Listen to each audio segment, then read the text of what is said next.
On August 15, 1977, a radio telescope in Ohio, the US, picked up a signal from space. The astronomer reviewing the data was so startled by what he saw that he grabbed a red pen and wrote one word in the margin of the printout. Wow. That signal, lasting exactly 72 seconds, at a frequency consistent with what scientists had theorized alien civilizations might use to communicate, has never been explained. It has never been detected again, and nearly 50 years later, it remains the single most compelling candidate for extraterrestrial contact ever recorded. But here's what most people don't know. The wow signal might not even be the most interesting thing that's happened. Because in the last decade, something has shifted. Governments are releasing files, military personnel are testifying under oath. A Harvard professor is making a case that something visited our solar system in 2017 and left before we could catch it. So how? We already made contact with aliens? Or have we already made contact with aliens?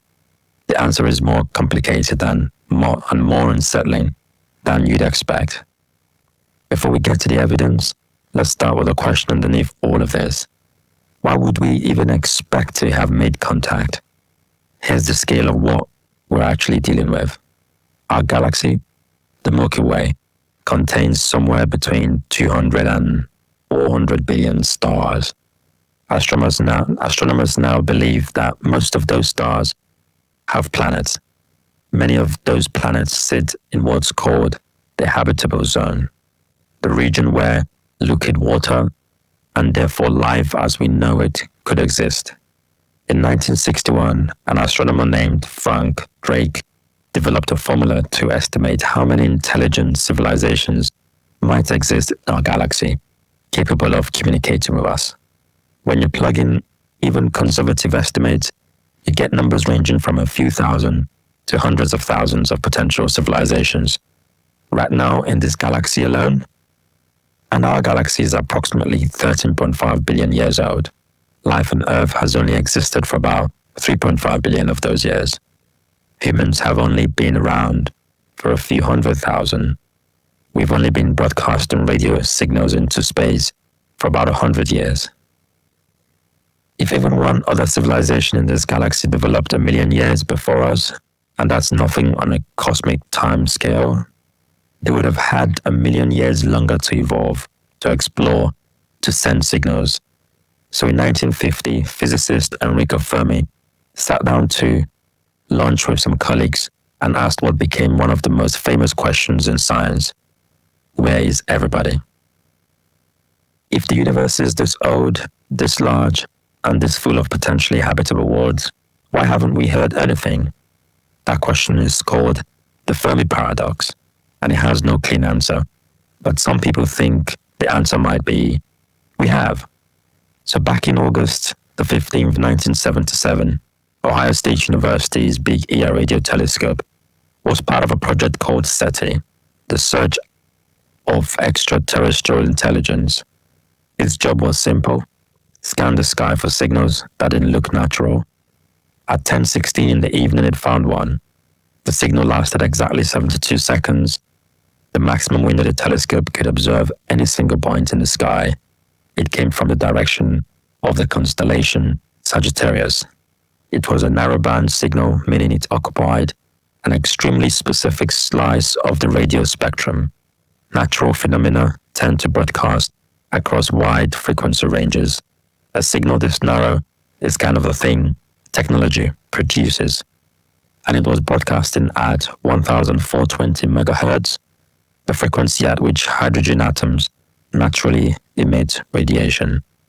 This frequency had been specifically theorized by scientists as the one an intelligent civilization would choose to broadcast on, because any civilization advanced enough to build a telescope, be it a radio telescope, would know about hydrogen and would know that other civilizations would be listening there. Astronomer Jerry Ehrman reviewed the data days later, circled the reading, and wrote "wow" in the margin. That annotation has given the signal its name ever since. In the nearly 50 years since, astronomers have pointed dozens of telescopes at the same patch of sky. The signal has never been detected again. A 2025 study suggested a possible natural explanation: a magnetite flare exciting a cloud of interstellar hydrogen. But the researchers themselves say their findings don't close the case. They reopen it with a sharper map. The WOW signal remains officially unexplained, and one of the strangest things about it is this: if it was a genuine transmission, we only caught it once before we're only in the right position to receive it for 70 seconds. How many signals like it have we already missed? On October the 19th, 2017, astronomers at the Haleakala Observatory in Hawaii spotted something they had never seen before. An object moving through our solar system, but not from it. It came from interstellar space. That alone made it historically significant, the first interstellar object ever observed passing through our solar system. They named it Oumuamua, a Hawaiian word meaning scout or pathfinder. And then the anomalies started stacking up. First, its shape, not round, like most natural space objects, long and thin, cigar-shaped, a ratio of length to width that no naturally formed rock should have, but the models we use to understand how space objects form. Second, it accelerated.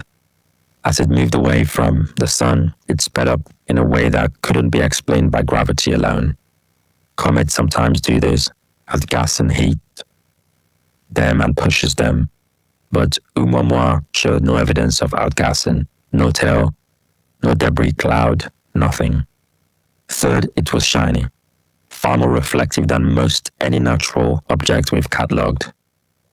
Avi Loeb, the longest-serving chair of the astronomy department at Harvard University, published a paper suggesting that the only explanation that fit all the data was a light sail, a thin, flat manufactured object designed to be propelled by the pressure of starlight.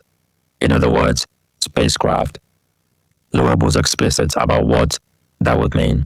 He said the object behaved like a probe, something sent intentionally floating through interstellar space, the way a buoy floats in an ocean, waiting for a solar system to pass through. Most of the scientific community pushed back. They proposed alternatives, exotic ices, unknown comet behavior, even observational error. But here's what even the critics acknowledged: Oumuamua did not behave like anything we had ever seen before. It left our solar system before we could get a closer look. It's now gone permanently beyond any telescope's reach. I will never know what it was. Now let's talk about what's been happening inside governments. Because in November 2024, something remarkable occurred in the United States Congress. A former senior official at the Pentagon's Advanced Aerospace Threat Identification Program, created specifically to investigate an identified aerial phenomena, testified under oath before the House Oversight Subcommittee. His name is Luis Elizondo. He spent 25 years in government intelligence, and what he said was blunt. Let me be clear, UAP are real. He went further. He testified under oath before Congress that advanced technologies in his words, not made by our government or any other government, are actively monitoring sensitive military installations around the globe.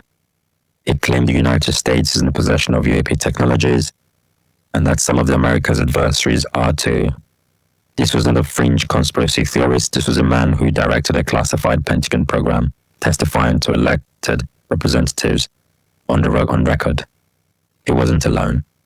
Former intelligence officer David Grosk had already gone on record in 2023 claiming that the US government operated secret crash retrieval programs recovering what he described as non-human origin technical vehicles over several decades.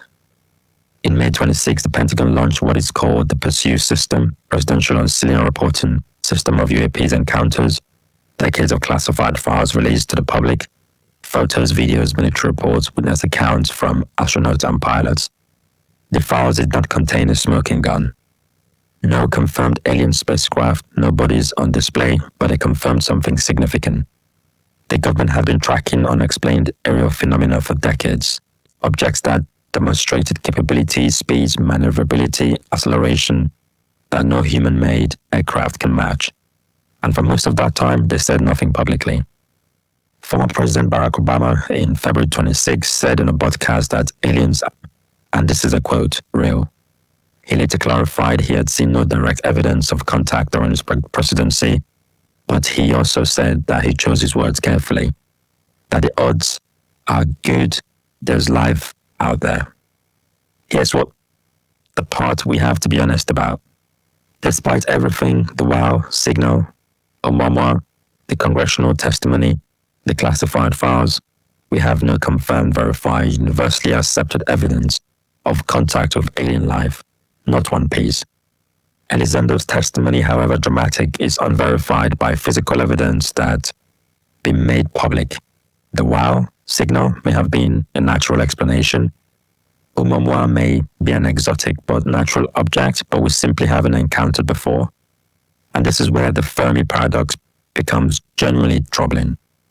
If intelligent civilizations are common, and the maths suggest they should be, why is the universe so quiet? One of the most sobering explanations is called Great Filter. The idea is this: something between the emergence of life and the development of galaxies spanning civilizations, there is something that stops almost everyone, a filter, a barrier, that very few, if any, civilizations make it through. It could be behind us. The development of complex life might be so rare that most civilizations never get started, or the filter could be ahead of us.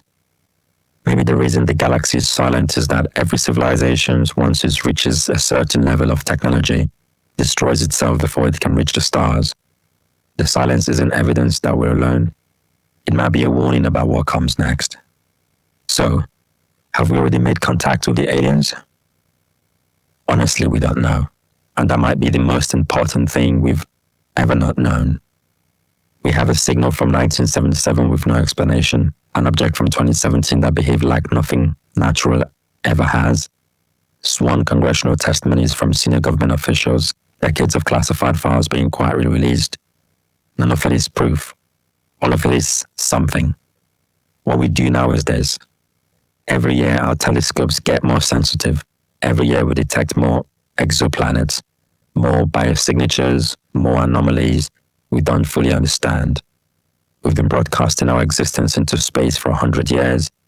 Radio waves travel at the speed of light. That means our signals have reached a sphere of space about 100 light years in every direction. The Milky Way is 100,000 light years across. We have barely introduced ourselves. If someone is out there, and the math suggests the chances are not small, they may not know, have heard us yet. Or they have, and they're deciding what to do about it. If that thought sits with you, you're in the right place.